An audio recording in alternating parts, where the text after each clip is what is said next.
Donc, trouver une mesure d'angle tout en justifiant. Fait que j'aimerais avoir la mesure de l'angle BCD. Donc, ce qui est important, la lettre du milieu.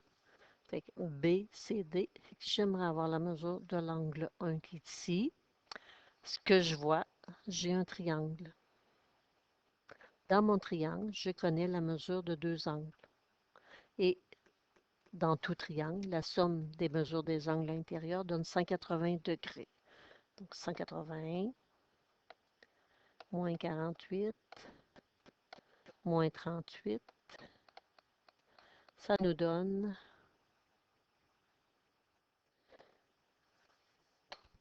94 degrés. Et là, il faut justifier.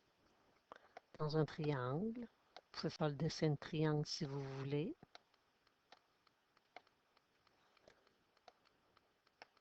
La somme des mesures des angles intérieurs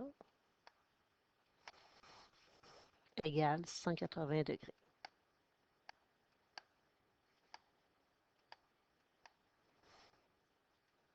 Donc, vous allez utiliser cette information-là souvent.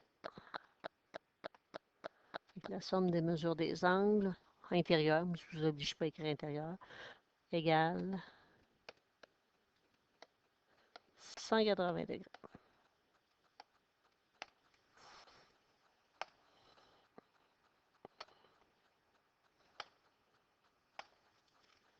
L'angle DHG.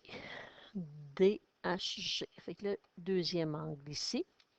Donc, une chose est sûre, ce qui est important, on vous dit dans votre problème que AE et FI sont parallèles. Donc, ce qu'on veut faire quand on vous parle de parallèle, c'est de vous faire travailler avec vos sortes d'angles, alterne interne, alterne externe ou correspondant. Fait que si j'ai mes deux droites parallèles avec ma séquente, l'angle 2 est à l'intérieur de mes parallèles, tandis que le 38 degrés est à l'extérieur. Fait que ça, ce sont des angles correspondants parce que les deux sont situés du même côté de la séquence. Fait que l'angle 2, donc le DHG, vaut 38 degrés. Pourquoi? Parce que l'angle DHG et le CDB sont des angles correspondants, donc sont correspondants. Et ce n'est pas suffisant parce qu'on a des correspondants qui ne sont pas congrus. Donc, nos angles correspondants ici sont congrus parce que dans notre problème, on nous dit que nos deux droites AE est parallèle à FI. Et on va l'ajouter. Je ne mets pas de petite barre au-dessus de AE parce qu'on me parle de la droite. Quand on me parle de segment, j'ajoute la petite barre au-dessus de mes deux lettres. Donc, AE et FI sont parallèles, fait que je viens de former des angles correspondants congrus. Le FGJ, ici, FGJ, j'ai un 48 degrés. Ici, j'ai deux droites parallèles. J'aurai ma séquente. Le 3 est situé à gauche, il est à l'extérieur. Le 48 est situé à droite de ma séquente, il est à l'extérieur. Ce sont des angles alternes externes. Fait que si j'ai un 48 à mon angle CBD, j'ai aussi un 48 degrés pour mon angle FGJ. Donc, pourquoi ici FGJ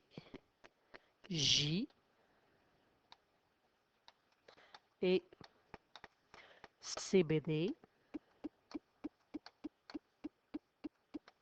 sont alternes externes.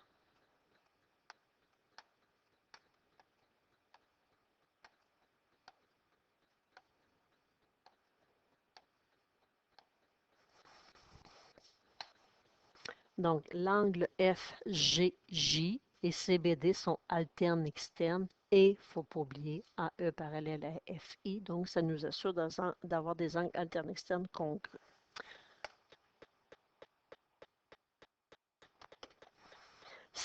l'angle BDH, l'angle BDH, l'angle BDH, le quatrième qui est ici. Mais si on regarde, on a un bel angle plat ici, là.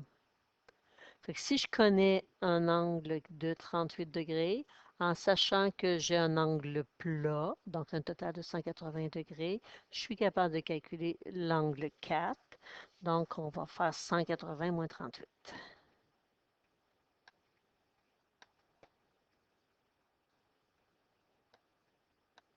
180 moins 38, ça nous donne 142 degrés.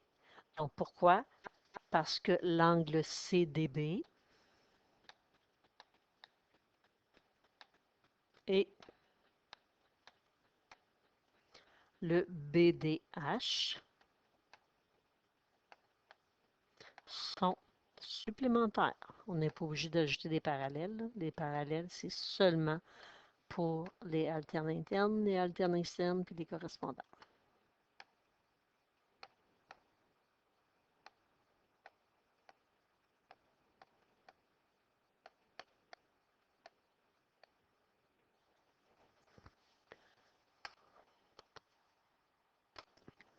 Le KHI, ben là, on a deux choix. Soit qu'on travaille avec le 38 degrés, si on a nos droites qui sont parallèles, 38 à l'extérieur, le 5 aussi, et j'ai le 38 qui est à gauche, le 50, tandis que le le IHK est à droite. Fait qu'on aurait des alternes externes congrues à cause des parallèles. Et on pourrait tout simplement dire, ben, si j'ai un 38 degrés ici, à l'angle 2, comme on avait déjà dit, ben, j'ai automatiquement un 38 degrés pour l'angle 5 parce que ces deux angles-là sont opposés par le sommet. Fait que vous avez deux façons de justifier. Fait que 38 degrés. Pourquoi? Ben, l'angle DHG